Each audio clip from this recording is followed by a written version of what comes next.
نحمده ونصلي على رسوله الكريم أعوذ بالله من الشيطان الرجيم بسم الله الرحمن الرحيم يا معشر الجن والإنس ألم يأتكم رسل منكم يقصون عليكم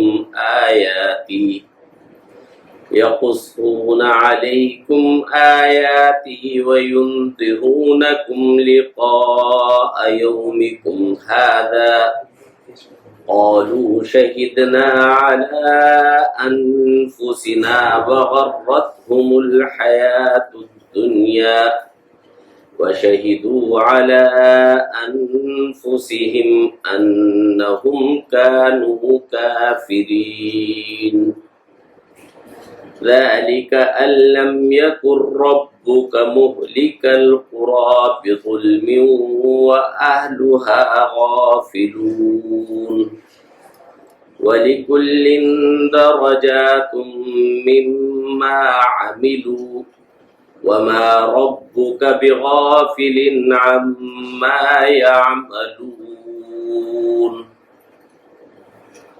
وربك الغني ذو الرحمة إن يشأ يذهبكم ويستخلف من بعدكم ما يشاء كما أنشأكم من ذرية قوم آخرين. بزرگان محترم، برادران عزیز، اللہ سبحانہ و تعالی نے ارشاد فرمایا یا معاشر الجن والانس، اے جنات اور انسانوں کے گروہ، الم یأتکم رسول منکم، کیا تمہارے پاس خود تم ہی میں سے وہ پیغمبر نہیں آئے تھے؟ یقصون علیکم آیاتی، جو تمہیں میری آیات پڑھ کر سناتے تھے، وَيُنذِرُونَكُمْ لِقَاءَ يَوْمِكُمْ هَذَا، اور تمہیں اس دن کا سامنا کرنے سے خبردار کرتے تھے جو آج تمہارے سامنے ہے. قَالُوا شَهِدْنَا عَلَىٰ أَنفُسِنَا، وہ کہیں گے کہ واقعی آج ہم نے خود اپنے خلاف گواہی دی ہے کہ واقعی ہمارے پاس پیغمبر آئے تھے اور ہم نے انہیں جھٹلایا تھا. وَغَرَّتْهُمُ الْحَيَاةُ الدُّنْيَا، اور دنیا کی زندگی نے ان کو دھوکے میں ڈالے رکھا تھا.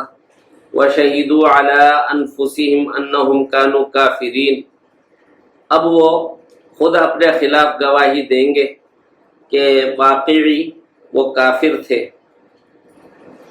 ذَلِكَ أَن لَّمْ يَكُن رَّبُّكَ مُهْلِكَ الْقُرَىٰ بِظُلْمٍ وَأَهْلُهَا غَافِلُونَ، یہ پیغمبر بھیجنے کا سلسلہ اسی لیے تھا کہ تمہارے رب کو یہ گوارا نہ تھا کہ وہ بستیوں کو ان کی کسی زیادتی کی وجہ سے اس حال میں ہلاک کر دے کہ وہ لوگ بے خبر ہوں، انہیں ہدایت کا پتہ ہی نہ ہو. وَلِكُلٍّ دَرَجَاتٌ مِّمَّا عَمِلُوا، ہر قسم کے لوگوں کو مختلف درجات ان کے اعمال کے حساب سے ملتے ہیں جو انہوں نے اعمال کیے ہوتے ہیں. وَمَا رَبُّكَ بِغَافِلٍ عَمَّا يَعْمَلُونَ، اور وہ جو بھی عمل کرتے ہیں تو آپ کا رب ان سے غافل نہیں ہے. وَرَبُّكَ الْغَنِيُّ ذُو الرَّحْمَةِ، اور آپ کا رب بے نیاز ہے، رحمت والا ہے. إِن يَشَأْ يُذْهِبْكُمْ وَيَسْتَخْلِفْ مِن بَعْدِكُم مَّا يَشَاءُ، اگر وہ چاہے تو تم سب کو اس دنیا سے چلتا کر دے اور تمہارے بعد جس کو چاہے تمہاری جگہ لے آئے. کما انشأکم من ذریۃ قوم آخرین، جیسا کہ اس نے تمہیں بھی کچھ اور لوگوں کی نسل سے پیدا کیا تھا. یہ ترجمہ ہے آیت نمبر 130 سے آیت نمبر 132 تک کا. اور ان آیات میں اللہ سبحانہ و تعالی نے قیامت کے ایک مکالمے کو ذکر کیا ہے اور اپنی اس رحمت کو یہاں بیان فرمایا ہے کہ انبیاء کو بھیجنے کا جو سلسلہ اللہ سبحانہ و تعالی نے قائم کیا، یہ اس کی بڑی رحمت ہے۔ ظاہر ہے کہ پوری کائنات کے خالق کو ہمارے گمراہ ہونے سے ذرہ برابر بھی کوئی فرق نہیں پڑتا۔ ساری زمین والے جنات بھی اور انسان بھی اگر گمراہ ہو جائے تو اس کی بادشاہت میں ذرہ برابر کوئی کمی نہیں آئے گی۔ وہ تمام اغراض سے بے نیاز ہے اور اس کو کسی کی کوئی ضرورت نہیں ہے، لیکن رحیم ہے۔ اپنی رحمت سے اس نے پیغمبروں کا سلسلہ جاری فرمایا تاکہ قیامت کے دن جب فیصلہ کیا جائے اور مجرموں کو ان کے جرم کی پاداش میں جہنم میں پھینکا جانے لگے تو وہ یہ نہ کہیں کہ ہمارے پاس تو کوئی ڈرانے والا آیا ہی نہیں تھا۔ تو اللہ سبحانہ و تعالی نے ڈرانے والے بھیجے۔ قیامت کے دن اللہ سبحانہ و تعالی فرمائیں گے کہ اے جنوں اور اے انسانوں، الم یاتکم رسل منکم، کیا تمہارے پاس خود تمہیں میں سے وہ پیغمبر نہیں آئے تھے، یقصون علیکم آیاتی وینذرونکم، جو تمہیں میری آیات پڑھ کر سناتے تھے اور ڈرایا کرتے تھے۔ جنات سے بھی کہا جا رہا ہے اور انسانوں سے بھی کہا جا رہا ہے، تو اس کا ظاہری مطلب تو یہ معلوم ہوتا ہے کہ جنات میں بھی اللہ سبحانہ و تعالی نے پیغمبر بھیجے اور انسانوں میں بھی پیغمبر بھیجے جو انہی میں سے تھے۔ حضور اکرم صلی اللہ علیہ وآلہ وسلم کے بارے میں تو یہ طے ہے کہ رسول اللہ صلی اللہ علیہ وآلہ وسلم رسول الثقلین ہے۔ رسول الثقلین کا مطلب جنات کے بھی رسول اور انسانوں کے بھی رسول ہیں، لیکن حضور اکرم صلی اللہ علیہ وآلہ وسلم سے پہلے یہ ممکن ہے کہ جنات میں رسول آئے ہوں، خود جنوں میں سے ہی رسول آئے ہوں اور انہوں نے جنات کو دعوت دی ہو، اور انسانوں میں رسول آئے جن کا تو باقاعدہ قرآن کریم میں تذکرہ موجود ہے۔ اور بعض علماء نے فرمایا کہ جنات میں مستقل پیغمبر نہیں آئے، بلکہ انسانوں میں جو پیغمبر مبعوث ہوتے تھے وہی جنات میں بھی تبلیغ کیا کرتے تھے، البتہ ان پر جو جن ایمان لاتے تھے وہ پھر آگے جا کر دوسرے جنات کو دعوت دیا کرتے تھے۔ خود رسول اللہ صلی اللہ علیہ وآلہ وسلم کے ساتھ بھی یہی معاملہ تھا کہ کچھ جنات نے رسول اللہ صلی اللہ علیہ وآلہ وسلم سے قرآن سنا، ایمان لائے، کہ جب اپنے قوم کے پاس واپس لوٹے تو وہاں ان جنات نے جا کر دعوت دی۔ تو داعی کو بھی اس معنی میں رسول کہا جاتا ہے۔ اگر بائبل دیکھنے کا اتفاق ہوا ہو تو آپ کو اس میں آخر میں ایک باب ملے گا رسولوں کے اعمال، اور یہاں رسولوں سے مراد داعی ہے کہ جن کو عیسائیت کی دعوت کے لیے روانہ کیا گیا تھا۔ تو داعی کو بھی اس معنی میں رسول کہا جاتا ہے، وہ اصطلاحی رسول نہیں ہوتا، اللہ سبحانہ و تعالی کا پیغمبر نہیں ہوتا، لیکن چونکہ وہ مقدس دعوت لے کر ایک قوم کی طرف جا رہا ہے تو اس کو لغوی اعتبار سے کہہ دیا جاتا ہے کہ یہ بھی رسول ہے۔ تو دونوں احتمال ہیں، یہ احتمال بھی ہے کہ جنات میں باقاعدہ رسول اللہ سبحانہ و تعالی کی جانب سے مبعوث ہوئے ہوں، اور انسانوں کے لیے انسان پیغمبر، جنات کے لیے جنات پیغمبر، رسول اللہ صلی اللہ علیہ وآلہ وسلم دونوں کے لیے پیغمبر ہے۔ یہ بھی احتمال ہے، اور یہ بھی احتمال ہے کہ جنات اور انسانوں کے لیے پیغمبر تو صرف انسانوں میں سے ہی مبعوث کیے گئے ہوں، اور پھر وہ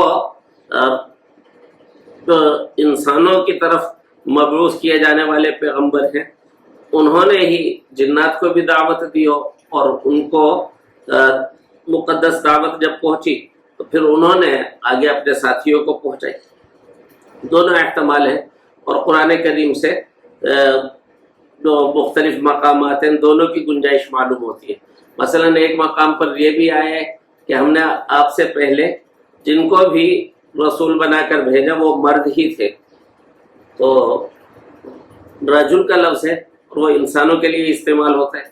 اور یہ بھی احتمال ہے کہ جنات میں آئے ہوں، جیسے یہاں آ رہا ہے رسول منکم، رسول بھیجے جو تمہیں میں سے تھے.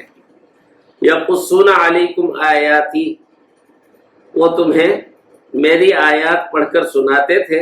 وَيُنذِرُونَكُمْ لِقَاءَ يَوْمِكُمْ هَذَا، اور تمہیں اسی دن کا سامنا کرنے سے خبردار کرتے تھے جو آج تمہارے سامنے ہے. اس سے معلوم ہوا کہ داعی دو کام کرتا ہے. ایک تو یہ کہ وہ اللہ سبحانہ و تعالی کی کتاب اس کے بندوں تک پہنچاتا ہے، اور دوسرا انذار قیامت کرتا ہے، قیامت سے ڈراتا ہے. قالوا شہدنا علی انفسنا، اب وہ کہیں گے کہ آج ہم نے خود اپنے خلاف گواہی دے دی ہے کہ واقعی ہمارے پاس پیغمبر آئے تھے اور ہم نے انہیں جھٹلایا تھا. گواہی دیں گے مجبور ہو کے. شروع میں تو انہوں نے جھوٹ بولنے کی کوشش کی ہوگی اور اللہ سبحانہ و تعالی کے سامنے یہ کہا ہوگا کہ ما جاءنا من نذیر، ہمارے پاس کوئی ڈرانے والا نہیں آیا تھا. لیکن جب پھنس جائیں گے اور اب ان کے پاس کوئی راستہ نہ رہے گا کہ اللہ سبحانہ و تعالی ان کے منہ پر مہر لگا دیں گے اور انہی کے اعضاء یہ ان کے خلاف گواہی دیں گے. زمین جس پر کھڑے ہو کر انہوں نے پیغمبروں کا انکار کیا تھا اور ان سے دشمنی اور سرکشی کی تھی، زمین کا وہ ٹکڑا گواہی دے گا. تو اب مجبور ہو جائیں گے اور اعتراف کریں گے. تو یہ جو کہہ رہے ہیں کہ ہم نے آج خود اپنے خلاف گواہی دے دی ہے، تو یہ گواہی انہوں نے دی ہوگی انکار کے بعد. پہلے انکار کیا اور جھوٹ بولنے کی کوشش کی، لیکن جب بات نہ چل سکی تو اب خود بھی مانیں گے. اللہ سبحانہ و تعالیٰ نے فرمایا وَغَرَّتْهُمُ الْحَيَاةُ الدُّنْيَا، ان کو دنیا کی زندگی نے دھوکے میں ڈال رکھا تھا. دنیا کی زندگی بھی عجیب ہے. موت کا منکر کوئی بھی نہیں ہے، لیکن ہر ایک کا طرز عمل سوائے ان کے جن کو اللہ سبحانہ و تعالی نے اپنے فضل سے سعادت مند کیا ہے، لیکن ان کے علاوہ باقی تمام کا حال یہی ہے کہ یہ سمجھتے ہیں کہ ہمیشہ ہمیشہ دنیا میں رہیں گے. حالانکہ موت کا انکار کوئی بھی نہیں کرتا، کوئی کافر بھی موت کا انکار نہیں کرتا، لیکن دنیا کی زندگی ایسی دلکش لگتی ہے اور ایسے دنیا کے اوپر فریفتہ ہوتے کہ بس سمجھتے ہیں کہ شاید ہمیشہ ہمیشہ اسی دنیا میں رہیں گے. تو عجیب معاملہ ہے کہ دنیا کی زندگی نے دھوکے میں ڈال رکھا تھا. سامنے ہوتی ہے، آدمی اسی کے بنانے سنوارنے میں لگا رہتا ہے. وَشَهِدُوا عَلَىٰ أَنفُسِهِمْ أَنَّهُمْ كَانُوا كَافِرِينَ، اور اب انہوں نے خود اپنے خلاف گواہی دے دی کہ وہ کافر تھے. ذَلِكَ أَن لَّمْ يَكُن رَّبُّكَ مُهْلِكَ الْقُرَىٰ بِظُلْمٍ وَأَهْلُهَا غَافِلُونَ. فرمایا یہ پیغمبر بھیجنے کا سلسلہ اس لیے تھا کیونکہ آپ کے پروردگار کو یہ گوارا نہ تھا کہ وہ بستیوں کو ان کی زیادتی کی وجہ سے اس حالت میں ہلاک کر دے کہ بستیوں کے لوگ بے خبر ہوں، یعنی رسولوں سے اور رسالت سے بے خبر ہوں. یہ گوارا نہیں تھا. اس نے اتمام حجت کیا، پہلے ان کی طرف رسول بھیجے اور انہوں نے پیغام پہنچایا، انذار قیامت کیا، ان کو خبردار بھی کیا اور دلائل اور معجزات بھی ان کو دکھلائے. جب انہوں نے نہیں مانا تو اب اللہ سبحانہ و تعالی نے ان کو ہلاک کر دیا. اس کو کہتے ہیں سنت اللہ. کہ اللہ سبحانہ و تعالی کی سنت یہ ہے کہ وہ اتمام حجت سے پہلے کسی بستی کو ہلاک نہیں کرتا. قدرت اللہ یہ ہے کہ وہ چاہے تو اتمام حجت سے پہلے بھی ہلاک کر دے، لیکن سنت اللہ یہ ہے کہ اتمام حجت سے پہلے ہلاک نہیں کرتا.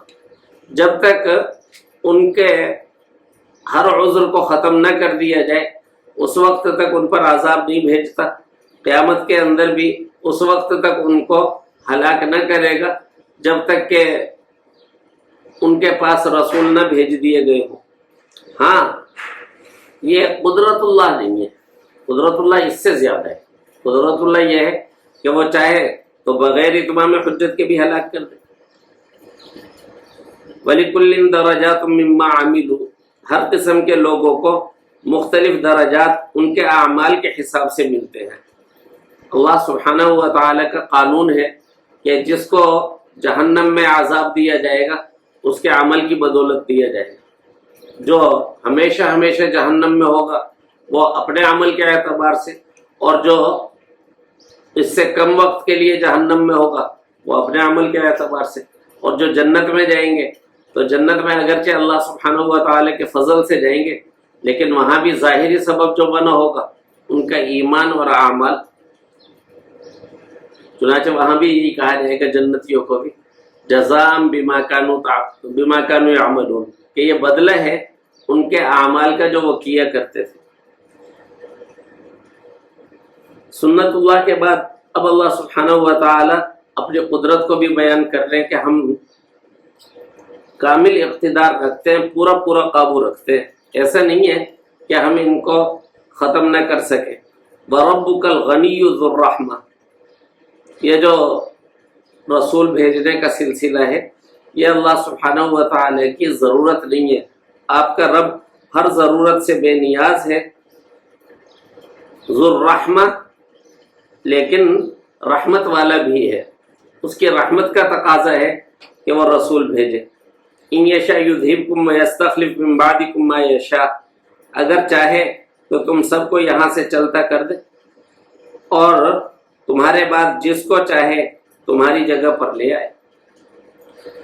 کما انشأکم من ذریۃ قوم آخرین، جیسا کہ اس نے تم کو کچھ اور لوگوں کی نسلوں سے پیدا کیا تھا۔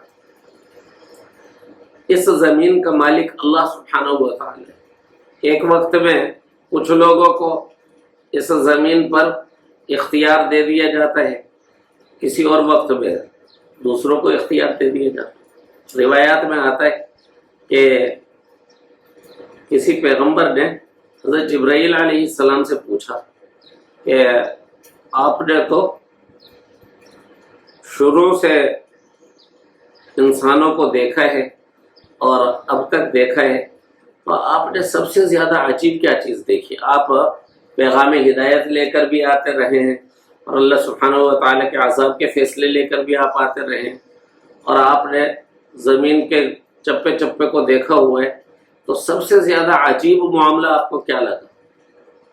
انہوں نے کہا سب سے عجیب معاملہ مجھے یہ لگا کہ میں ایک مرتبہ ایک بستی پر سے گزرا تو وہ بستی والے خوب آباد تھے، چہل پہل تھی، رونق لگی ہوئی تھی۔ پھر ایک طویل عرصے کے بعد دوبارہ مجھے وہاں بھیجا گیا تو اب میں نے وہاں سمندر بہتے ہوئے دیکھا، بستی کا نام و نشان بھی نہ تھا، اب وہاں سمندر بہہ رہا ہے۔ پھر ایک طویل عرصہ گزر گیا، اب مجھے وہاں بھیجا گیا تو صحرا ہے، چٹیل پڑا ہوا ہے۔ پھر طویل عرصہ گزر گیا اور وہاں مجھے بھیجا گیا تو اب میں نے پھر دوبارہ آباد دیکھا اور چہل پہل۔ پھر اللہ سبحانہ و تعالی نے اس کو ویران کر دیا، پھر اسی طرح وقت گزر گیا۔ تو فرمایا کہ سب سے زیادہ تعجب والی چیز مجھے یہ لگی کہ کیسے بستیاں آباد ہوتی ہیں اور کیسے ویران ہو جاتی ہیں۔ جب آباد ہوتی ہیں تو آدمی کو وہم و گمان بھی نہیں ہوتا کہ یہ کبھی ویران ہوئی ہوں گی، اور جب ویران ہوتی ہیں تو پھر پتہ بھی نہیں چلتا کہ کبھی یہ آباد تھی۔ کَأَلَّمْ تَغْنَ بِالْأَمْسِ، گویا کہ کل یہاں کچھ تھا ہی نہ۔ کما انشأکم من ذریۃ قوم آخرین، جیسا کہ ہم نے تمہیں پیدا کیا ہے کچھ اور لوگوں کی نسلوں سے۔ اللہ سبحانہ و تعالی ان باتوں میں جو بھی نور اور ہدایت ہے وہ ہم سب کو عطا فرمائے۔ بعض لوگ کما انشأکم من ذریۃ قوم آخرین سے ایولیوشن کا نظریہ ثابت کرنے کی کوشش کرتے ہیں، جو ارتقاء کا نظریہ ہے، لیکن اس آیت سے اس کا کچھ تعلق نہیں ہے اور تفصیل کا موقع نہیں ہے۔ بس یہ عرض کر دیا کہ ان کا استدلال اس آیت سے غلط ہے۔ اس آیت کا یہ مطلب نہیں ہے، بلکہ یہ بتلایا جا رہا ہے کہ نافرمان ہلاک کر دیے گئے اور اب وہ جگہ تمہیں دے دی گئی۔ اگر تم بھی نافرمانی کرو گے تو اللہ کے لیے دشوار تھوڑی ہے کہ تمہیں بھی چلتا کر دے، کسی اور کو لے آئے۔ اللہ سبحانہ و تعالی ہم سب کو صحیح عقیدہ، صحیح نظریہ رکھنے کی توفیق عطا فرمائے۔